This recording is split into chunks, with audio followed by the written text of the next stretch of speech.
ஆட்சி சரியில்லைன்னா இதுக்கு முன்னாடி இருந்த ஆட்சிகளும் சரி, திமுக ஆட்சி சரியில்லைன்றாரா அப்படின்னு பார்த்தா அவர் எல்லா ஆட்சிகளையும் குறைத சொல்றாரு. ஏன்னா இவர் தன்னுடைய கொள்கையை கொள்கைன்ற மாதிரி சொல்றதெல்லாம் நிலைநாட்டணும், சரி நம்ம நிலைநாட்டணுக்காண்டி நான் முன்னாடி சொன்ன பார்த்தீங்களா பழமொழி, அரண்டவனுக்கு இரண்டதெல்லாம் பேய். அந்த மாதிரி இவனுக்கு என்ன செய்யணும், இந்த ஆட்சிக்கு குறை சொல்லிக்கிட்டே இருக்கணும்.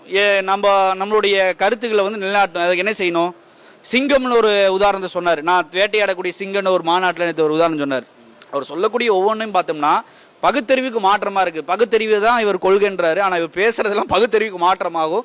அதுக்கு குழந்தைகளுக்கு கூட அழகா சொல்லும். சிங்கம் எதை வேட்டையாடும் அப்படின்னு பார்த்தா அதை விட எது பலவீனமா இருக்குதோ அதை தான் வேட்டையாடும் மாதிரி குழந்தை கூட தெரியும். ஆனா இவர் என்ன சொல்றாருன்னா, நான் சிங்கம் மாதிரி பலமானதா வேட்டையாடுவேன் அப்படின்ற மாதிரி சொல்றாரு.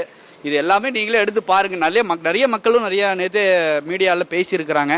அந்த கருத்துக்களை வச்சு பார்க்கும் பொழுது தமிழ்நாடு ஒரு சிறந்த பாதுகாப்பாகவும் இன்னும் சிறந்த ஆட்சியை கொடுக்கக்கூடிய ஒரு மாநிலமாக இருக்குது. அதற்கே முதலமைச்சருக்கு நிறைய விருதுகளும் நிறைய பாராட்டுகளும் நடக்குது.